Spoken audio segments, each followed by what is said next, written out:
High, কেমন আছো তোমরা সবাই? আশা করছি খুব ভালো আছো। আবার চলে এসেছি একটা নতুন ভিডিও নিয়ে। এর আগের দিন আমি একটা হার্ট শেপ ট্রে বানিয়েছিলাম, তাই ভাবলাম আজকে যদি একটা তরমুজের ট্রে বানানো যায় তাহলে কেমন হয়। যেই ভাবা সেই কাজ, তাই দেখো মাটি নিয়ে বসে পড়েছি তরমুজের ট্রে বানানোর জন্য। প্রথমেই আমি মাটিটা বেলনার সাহায্যে বেলে নিয়েছি, তারপর দেখো আমি রাউন্ড শেপে কেটে নিয়েছি। পর এটিকে ভালো করে হাতে করে মসৃণ করে নেব। এরপর একটা লম্বা মাটির রিং বানাবো এবং সেটি এই গোল মতো মাটিটির ওপর চারধারে বসিয়ে নেব।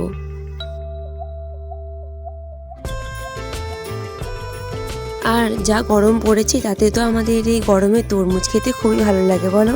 তোমাদের কার কার তরমুজ খেতে ভালো লাগে আমাকে কিন্তু কমেন্টে অবশ্যই জানিও।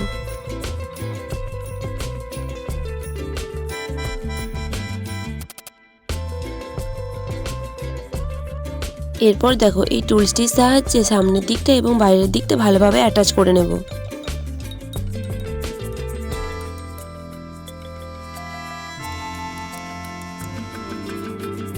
এরপর জল দিয়ে মসৃণ করে নেব।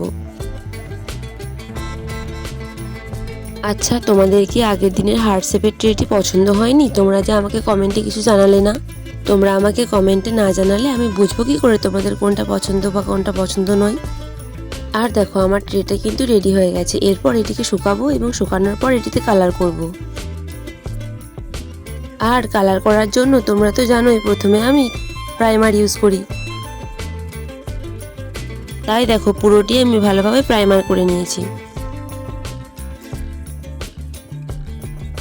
আর তরমুজের রং যেহেতু ডিপ সবুজ হয়, তার জন্য আমি সবুজের সাথে নীল রংটা একটু মিশিয়ে নিয়েছি। এরপর আমি ট্রের পেছন দিকটা ভালো করে সবুজ রংটা করে নেব।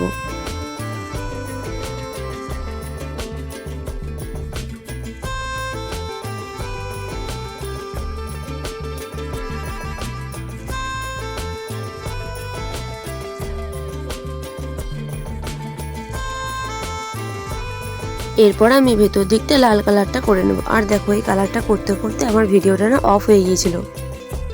তারপর আবার ভিডিওটা অন করে আবার করলাম।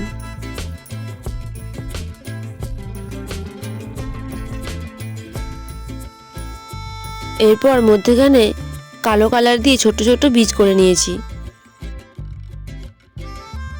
এই ধরনের ছোট ছোট ট্রে বানিয়ে তোমরা তোমাদের জুয়েলারি রাখতে পারো। তাহলে আজকে আমার এই তরমুজের ট্রেটি তোমাদের কেমন লাগলো কমেন্টে কিন্তু অবশ্যই জানিও। ভালো লাগলে লাইক কমেন্ট শেয়ার করে দিও আর প্লিজ সাবস্ক্রাইব করে দিও।